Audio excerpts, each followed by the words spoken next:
For a successful civil engineer, we are going to talk about three main areas. Okay, the change management, innovation and change management, communication, and project management. Okay, so starting with the first one, which is innovation and change expertise in engineering. So engineering is all about innovation, basically. Every or uh, you know you are trying to provide new and improved solutions all the time. Okay, now is every new civil engineering project uh, an innovation? Okay, so if I'm doing a new building project, will it be considered as an innovation or not? A building project, a villa project, a road project. So if I'm doing something like this, will it be considered an innovation in my field? Will it be considered as something new in my field? Tell me.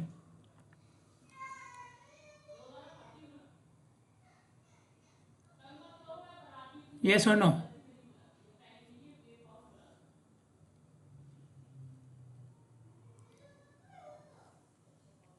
Is a new building project considered an innovation in the field of civil engineering? Or a new road project considered an innovation? Let me make it more interesting. If even if I'm not using any if I'm not using any new technology and new material, will you consider this project as an innovation or not? Yes, tell me.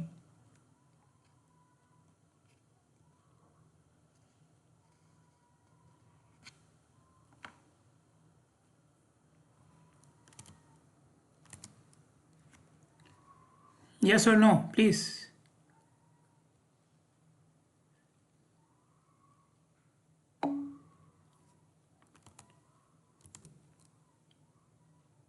Both? How come both? Can you explain, Mariam?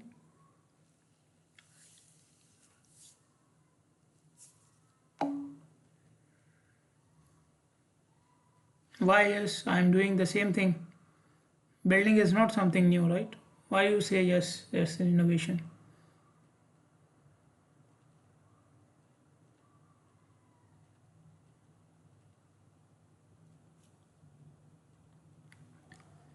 Mariam or Ali, you want to explain your answers?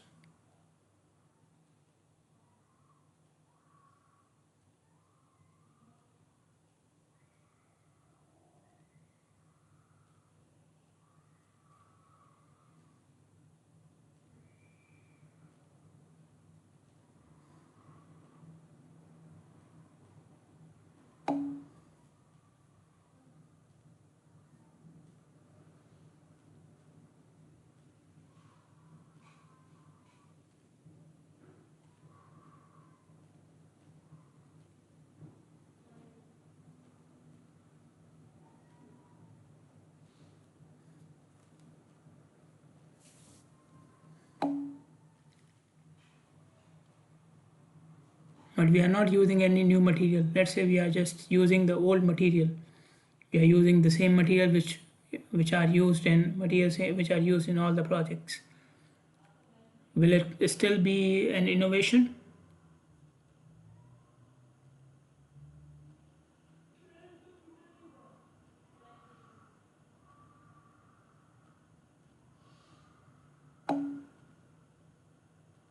In that case, no. Huh?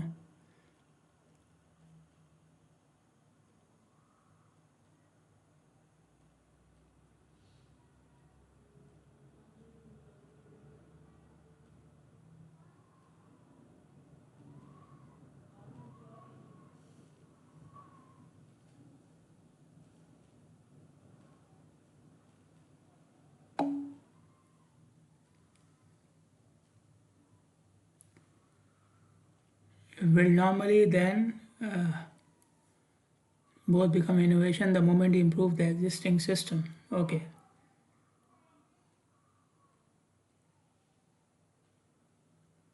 Okay, so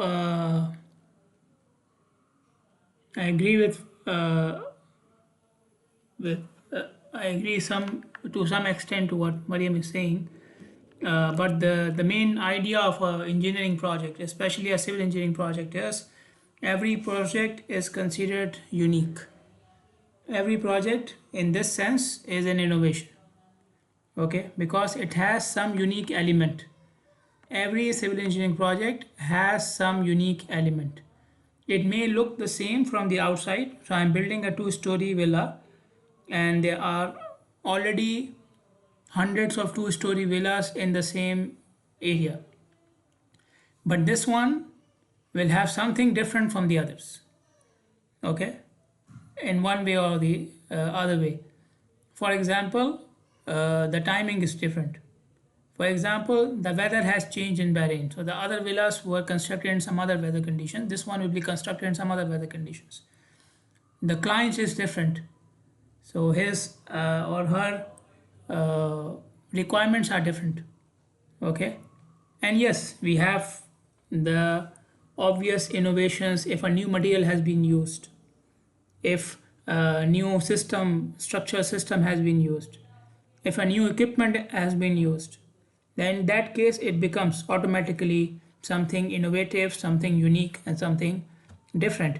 But even if none of these things happen, there's no new material, no new system, no new software, no new equipment, everything is the same as the other projects. But the context is different. Okay, the background of the project is different. I told you the weather conditions, the client, the government regulations. Okay, so when anything changes, the project becomes unique. Okay, and there is no project, civil engineering project in the world, which exactly matches with another project exactly, point by point. It's not possible. Okay, so in that sense, when you take up a new project, you should expect some change from whatever you have done earlier. You may have done 200 projects earlier. Okay, you may have done 200, 300 projects earlier. And the new project which you are doing, the extra project which you are doing now, is the same or same in the sake of the name. Okay, that those were also building projects, this is also building project. Those were also villa project, this one is also villa project. So this is, you already done 200 villas, this is 201st villa. But still, uh, this will be considered as something unique. Okay, so there's always a change. There's always a change. Okay, there's always some innovation required by you in every project which you do. Okay, so whenever you are addressing change, whenever you are and we already mentioned that civil engineering involves solving real world problems. Okay, so in solving these problems and trying to provide new solutions for them, we have to use our scientific knowledge. We have to be creative. So sometimes the change is not from outside but from yourself. Okay, you find a new condition or you find that I can apply a new solution. So don't just always look outside for new innovations and new solutions. Okay, sometimes it can come from your side as well. Okay, and at the same time when you are going after creativity, you have to use your scientific or professional judgment as well. Something is not good just because it is new. Okay, something is not good just because it's new. Every new thing is not good. So you have to use your judgment when you are adopting new things and when you are not working on new projects. Okay, Zahra, you are from group 4. Is this what you are saying?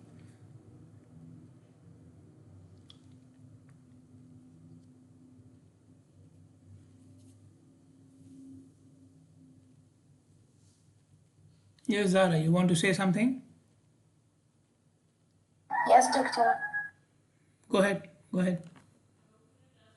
Okay, question one. Are the underground facilities map update enough to avoid server distribution during foundation work. Okay. Handling the tight special construction for heavy machinery while keeping the instruction active is major execution risk. Okay, question two. Will the bridge design account for peak traffic demand over the next 20 years? Good. Managing complete temporary traffic in the heavily congested corridor without causing severe gridlock. And this. Okay. Thank you. Okay. One thing here, when you are divided into groups and you assign somebody to do your presentation for the group. Okay. Now that person has a problem, the someone else must step up. Okay, it's not a big issue. I'm not, grading you on every word you are saying. Okay, but you are uh, throwing the entire working of the group uh, in waste just because one member cannot speak. This is not good group work. Okay, we have discussed it earlier as well. In groups you support each other. So yes, I have asked someone to present for the group, but that person has a problem. Now somebody else has to step up. They should see there are 5 6 people in the group, and this the person who's supposed to speak has a problem. He or she is not saying anything. I was in the group. I can say, you should step up. Like, I don't have to wait for 10 minutes for that person to solve their problem. You are a group. Okay, nobody will give you this chance in the field. Okay, so imagine that you are having a meeting with your boss or with your client and you have to present your plan, and your group leader has become sick. Okay, he could not come to the office. So what you will do? You will say we cannot present because our leader is not here. The boss will think you did not do anything for all this time. Okay, this will be a big question mark for your group. Okay, so the entire group will be blamed. So somebody has to step up. Okay, this is what I said. This is what is leadership. Okay, this is what we call as leadership. Leadership is not okay. I will be the manager and I will be the boss. And leadership is when somebody needs you, you step up. Okay, so this was a side note. Going back to the discussion. So I was saying that every new thing is not good. So you have to use your professional judgment when you are applying new things in your project or in your profession. And I've already explained that the third point. Innovation doesn't mean that I'm doing something entirely new. It could be something which is already done but in a new scenario. Okay. Uh, Innovation can involve improving an existing system, okay, by increasing its efficiency, increasing its safety, increasing its sustainability, or increasing its usability. So for example, I have form work on my project. Okay, so if you know form work, they use it for one element. When the element uh, is hardened, it has a strength, they remove the form work and then they use it somewhere else. Okay, so usually the form work after 2 3 4 5 uses, it starts to deteriorate because you are putting it and then you are taking it out, so it starts to get damaged very quickly. So if you can somehow reduce this damage for installing and deinstalling it, it will be considered as an innovation. Okay, so innovation is not okay, I have come up with a new material for formwork. No, you have the existing formwork, the existing material, but now I'm using some new technique to install it and then remove it so that it gets less damaged. Okay, so you can use it for longer time. Okay, or let's say you have labor on the site. Okay, and you arrange them in a way that they can finish their job early. Okay, just arrangement of the labor. You stand here, you stand here, you do this job, you do this job, and this is it. So the task which they were doing in 8 hours, now they can do it in 7 hours. This is also innovation. Okay, so innovation is not I will use a new equipment or new machine. No, I'm using the same people but in a more useful and efficient way. Okay, or something which I can do to improve the safety or reduce the environmental impact of the project. Okay, maybe using safety belts, let's say, instead of ropes. So I'm using rubber belts so they are more flexible and so on. Okay, or reducing the environmental emission. For example, I have installed solar panels on my site. So people are already using solar panels, but I'm using it on my site instead of the generators. Usually they use generators and they have to put fuel and has a lot of emissions. So solar panels will reduce that. So anything of this sort, which you are just changing the existing things, you are changing the use of the existing things. That is also considered an innovation. Okay, because you are trying to improve. So these can be, I already given you some examples, right? And the last 2 points are, for sure. Okay, some new material, sustainable material. Okay, it's an innovation. Okay, recycled material. Okay, smarter infrastructure solutions. Okay, smart signals, electric signboards. These are all smart infrastructure systems. Now, recently, the ministry or the EVA, I don't know which one, by the way, but they are using smart sensors in with your meters. Okay, so whenever there's leakage, it gives them the warning that the consumption is increasing. It's increasing in times where there's usually no consumption. For example, you have continuous consumption of water even during the night as well. So nobody is using that much water. So they will know there's a leakage. So this is part of smarter infrastructure solutions. Okay. So do you know about any recent innovation in civil engineering? Okay, can you give me some recent innovations in civil engineering? So AI is not included. Okay, it's not like we are okay. We use it, but obviously it's not for civil engineering. So we are looking for innovation which happened in the field of civil engineering. Yes, anyone. So civil engineering involves structures, geotechnical, uh, transportation, water resources, environmental, project management. Okay, so do you know about any innovation which happened in one of these fields? Tell me.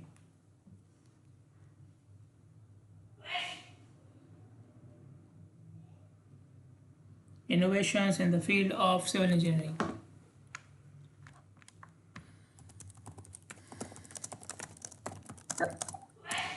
Yes. It should be something that's already been discovered and happened, or something that No, no, yes, yes. Something already happened. will be in the future. No, no, something which has already Oh, happened. Or something which you see will come in near future. So you have seen the maybe videos or you have seen the something online, but you have not seen it in the field. Yes, fine. yes. Doctor, maybe the 3D printing of buildings, or Yeah. the precast parts of the building that will happen with the 3D printing also. Okay, good. It's something that's very interesting. It's Yes. been discovered, and we have it already in Bahrain also. We have it in UOB actually, if you know. For buildings? For not Oh, for the seems buildings, yeah, interesting. the architecture people have it. But it's not for building, it's for smart parts, right? For projects and so on. Yes, obviously, yes, yes. Oh. Because this is, I think this is cost millions. This machines for printing concrete, it cost millions and so on. And it has its own concrete mixture. Yes. Okay, so yes, good example. I remember when you guys were selecting the topics, I had like 3, 4 groups who were sending me 3D printing topic. So yes, it's very popular, seems to be very popular. Digital twins, Zahra, very good example. Something in the innovation, yes. Self-healing concrete, yeah, another good example. Okay,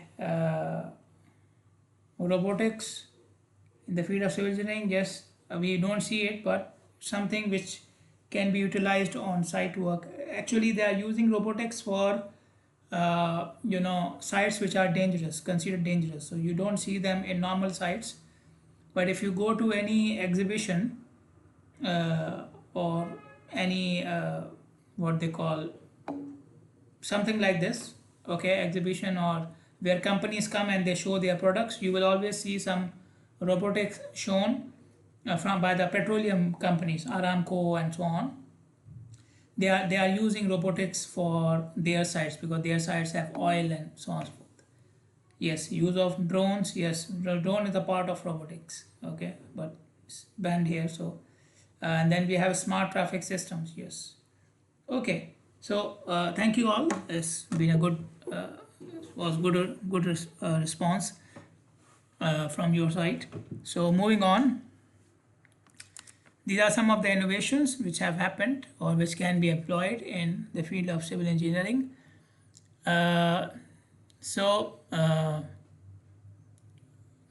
managing change is a part of your engineering responsibility. Okay, so because every project is new, so in every project there is a change. Okay, and this change could be technical, it could be on the social level. I told you sometimes you are doing the same thing but different type of people, among different type of people. The change can be economic, like we are expecting that some economic change will happen in this situation now, because of fuel prices, because of the supply being cut and so on and so forth. So there could be economic change as well. And we already know about the environmental changes with the emissions and with the pollution and so on and so forth. Okay, so we have to manage with these changes. We have to manage with these changes. So technical change can be that you are building a new structure which has not been built. You are using a new material which has not been used before. These are technical changes. Okay, so in engineering, you are always dealing with some sort of change. So you must have the expertise to manage the change. Okay, so what expertise you need to manage this change? First of all, you need to understand the impact of new technologies. If you are going to use any new technology, what will be the impact? And again, the impact could be environmental, it could be economic, it could be social. Maybe the new technology is more expensive, or maybe the new technology will save your cost or save your time, or maybe it will have more emissions, more pollution. So you need to see the impact. So like I mentioned before, everything which is new is not good. Okay, so and obviously in this world everything has good aspects and bad aspects. You need to understand both of them. Okay, nothing is perfect in this world. So every new thing or even old thing will have both sides of the coin associated with it, the good side and the bad side. You must understand both of them. Then let's say you are trying to implement a change. You looked at the technology, you look at the change and you feel it is good. Now you want to implement it. But how will you convince others to implement that change? I am just one guy, but I have a whole team. I have to convince my boss. I have to convince my client. So how do I convince them to agree with me? Okay, and sometimes it could be the other way around, that they want to bring the change and you are not agreeing with them. So how do you convince them with that as well? So this is the other side. Okay, but the most important one is, if you want to change something, how do you convince your team, your client, your boss, and other people, the government, and so on and so forth? Okay, so this is again a skill. People don't like change. People don't like change. They want to continue in the same manner because it makes them feel comfortable, it makes them feel safe. Okay, so when you drive your car for the first time, you are a little bit nervous, stressed, but when you keep on driving it, you get relaxed. If I put you in a new car, the same feelings will return. uh, even though you are a better driver now. Okay, but because you have a new car, the feelings of stress and anxiety can come back. So this is what people try to avoid, and people try to avoid the change. So they need some convincing to go for the change. And you have to balance the innovation with safety and reliability. Okay, safety is our primary concern. Any change which goes against safety will not be implemented, and reliability is something which you have to look for. So I'm using an old method, but I know what will be the results. I'm using a new method. There are chances that it could give me very good results, but nobody has done it before. So there are chances that of good results, but I don't know for sure. If I go with the old method, I know for sure, or I'm 99% sure that these will be the results. Okay, so sometimes the changes are ignored because I'm not sure about the results. Okay, so they are not considered reliable. So this is another aspect of change management. How do I deal with the unreliability? Because if something is new, you cannot say for sure what can happen in the end. Okay, so if you can manage these activities, if you can manage these points, if you can implement them, then you can go and progress in your field, but with responsibility. Okay, you can make sure that you are going forward, you are innovating, and you are making positive changes in your field, while at the same time you are fulfilling your duties as an engineer, you are fulfilling your ethical responsibility, you are fulfilling the environmental responsibility, and so on and so forth. Okay, so and I already mentioned the point about the safety.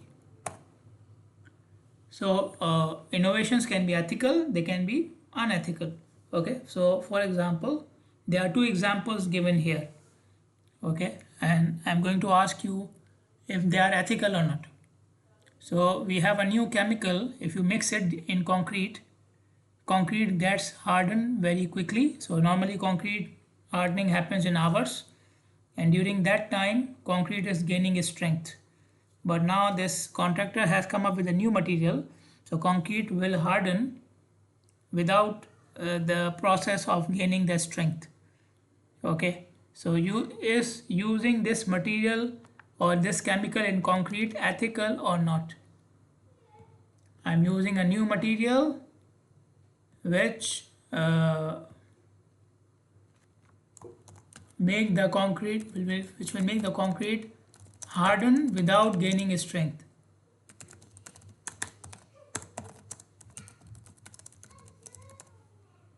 Okay, so ethical or not? Tell me, do you consider it to be ethical or not?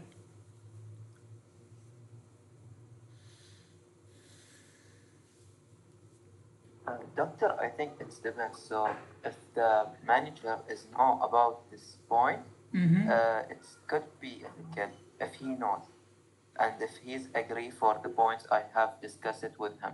For example, I have said for him that we don't need that extra strength for this concrete for this part of building, and we need it is hardening as fast as possible, and he's agree for that.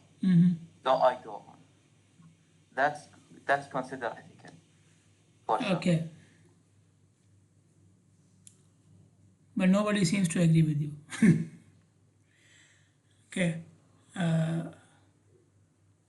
so yes, it can depend upon the why you are doing it, and did you inform everybody or not. Okay, but the main idea is and what I believe everybody has in mind is that if you harden the concrete and it has not gained the strength, then it gives the false impression that the concrete has a strength. Okay, and you may remove the formwork, and then in the end it may collapse, because removing the formwork means the concrete has to stand on its own. Okay, so if you do that, then obviously concrete without strength will not even bear its own load. Okay, yes, so this is what I'm saying. Okay, so I think we got the point here. Second one is a traffic engineer develops a new model for traffic signal design. So basically, there's a new design of the traffic lights, and this new design can reduce the delay by 30%. So a new model to reduce traffic signal delay by 30%. Is it ethical or not? Tell me.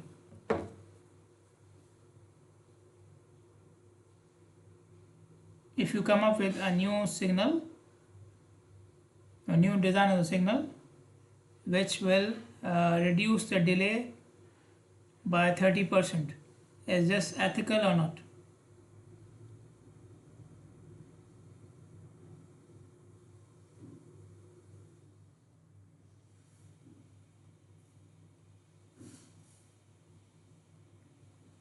Yes.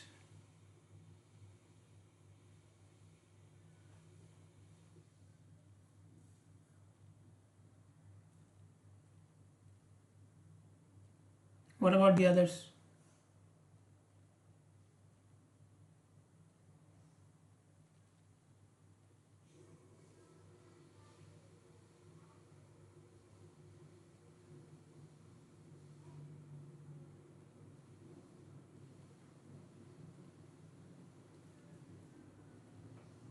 Okay, so most of you agree that it is ethical. Now, the Doctor, I person. didn't get the idea that, sorry, Doctor, about this point, I don't get the idea about how the action itself can be ethical or not.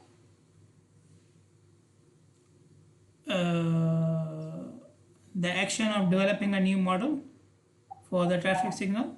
Or yes, this action or the previous one that we're talking about, the concrete or the delay or whatever. Mm-hmm. If you How it can be ethical or if you not. adopt it in your project, should we consider it as an ethical decision or not? This is what we are saying. Mm.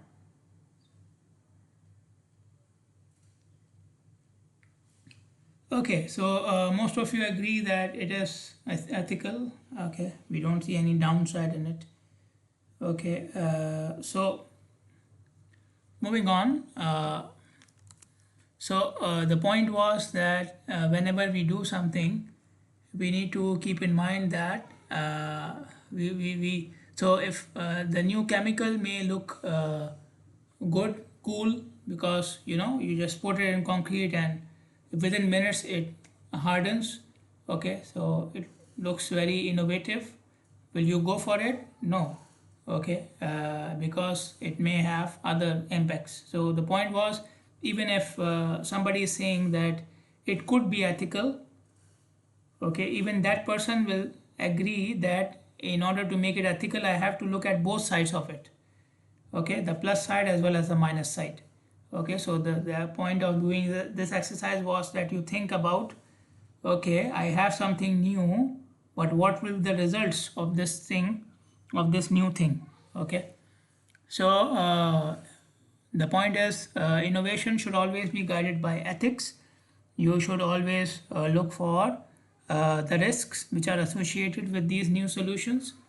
Are these risks related to public safety? If they are related to public safety, I already told you a number of times, they are not to be compromised, and uh, we should avoid doing any innovation just for improving profit, just for increasing our profit margin.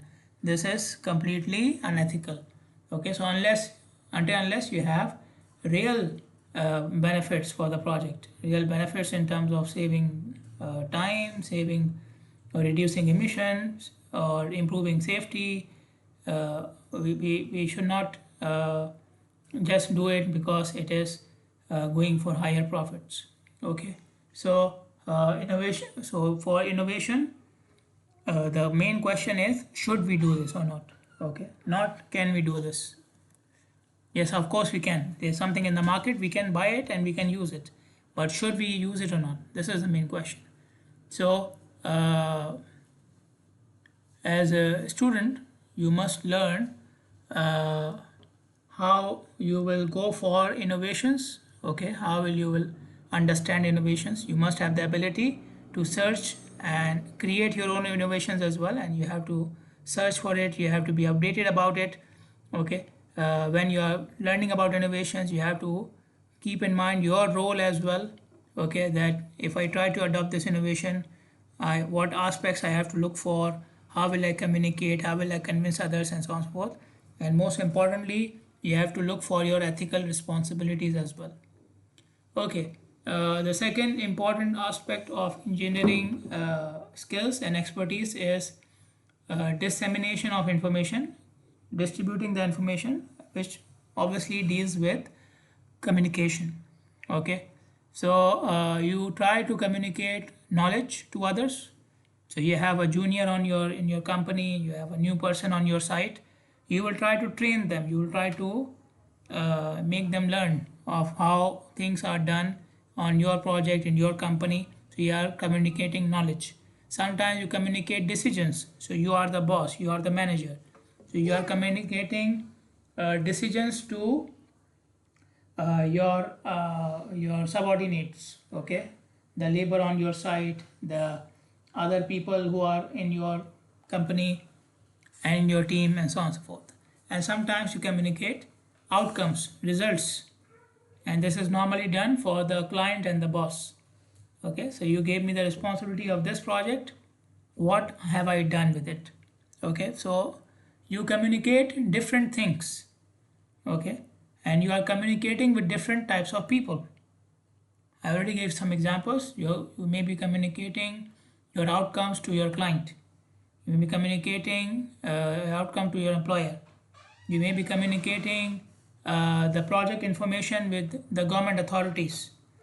You may be communicating engineering knowledge. Okay, if we do this, what will happen? If we don't do this, what will happen to the public? Okay, you may be communicating with other engineers about your plans, what should be done. So in a project, you are not the only engineer involved. The electrical engineer, mechanical engineer, in our case maybe an IT professional, an AI professional could be involved. Accounts people are always there. So all of you have to work together, you have to communicate with all of them. Okay, so effective distribution of knowledge, effective dissemination ensures that what you are doing, your whole team knows and understands it. They trust you with it. Okay, so I already mentioned that you have to convince them actually. Okay, so you have to make them understand to a level that they can trust you. Okay, so trusting means what? If something goes wrong, I will not go after you. Okay, because in the end I also agreed with you to do that thing, so I will share the blame. Okay, if there's any blame, if there's any argument, I can help you, I can support you. Okay, so this is where the trust and the understanding is important. Okay, and the last thing, which is obviously very important and very logical as well, if I don't understand you, I cannot do what you are telling me to do. Okay, if the labor, now labor, you understand, labor is not someone who is educated or who is there with you on all the projects. They get shift around very quickly. So even that person should understand you, because in the end he is the person who will do the job. Okay, you are not the one mixing concrete and operating the machines and transferring the material. He is the one who is doing it. So whatever you are doing, may have done the best of designs and best of plans, but in the end that person has to understand you so that he can implement your plan. Okay, so this is why communication is so important. Okay, so uh, engineering projects may have very good design and still fail because the communication is not done properly. Okay, so what can happen if you are not communicating properly? Maybe your design is misinterpreted. The person who was implementing your design on the site did not understand it properly, so he used his or her own assumptions, and those assumptions destroyed the project. There could be safety failures. The way he was implementing your project was not safe because he did not understand your safety concerns, or he did not understand the risks. You did not communicate it to the person on the site properly, that when you will be doing the concreting, this can happen. When you will do the steel work, this can happen. When you handle the cement, this can happen. So if the other person does not understand these risks and problems, you will end up in a safety failure and loss of public trust. Okay, I unfortunately I was involved with a company which had a project failure, and the client hired that person was taking more fee than our whole company. Okay, just for our inspection. So he was a single person who was hired to review our work, and he was taking more money than us. Okay, why? Because the client, it was because of a failure. That person was not involved with us from the start, but because we had a failure on the project, that the client lost interest. So he not the interest, sorry, the client lost trust in us. So after that he had to hire somebody to look over us, and that person made our life hell. Okay, he was questioning each and everything. Why you're doing this? Why you're doing this? He stopped the work. He said, "Oh, until I approve it, you cannot carry on with the work." Okay, complete stoppage. So this all happened because of loss of trust. Okay, and loss of trust is when you see a failure in the project. So once a failure happens, it could be mainly because of communication. Then the other person does not trust you, and other thing can be you did not communicate well. So he, because you are an engineer, he is allowing you to do it, but because he doesn't understand what you have said, what you are doing, he doesn't trust you. Okay, so you must be able to explain the technical knowledge and non-technical language. Okay, you must be able to explain the project design to person who is in the accounts department, the person who is in the who is a AI professional, and so on and so forth. These people do not understand about loads and reactions and these things. So still they must be able to understand not only technical knowledge but about the risks and limitations as well. Okay, what are the risks and limitations in your project? And the last point on which I will finish today, the ethical and safety considerations must be communicated transparently. You must not hide anything. Okay, so you have to tell the client, I am doing this step for increasing safety, but it will increase your cost as well. Okay, when I do this, it will improve the durability of the structure, but it will take more time. Okay, so you have to communicate both aspects to the client and the boss and everybody. Okay, so this is it for today. Next thing will be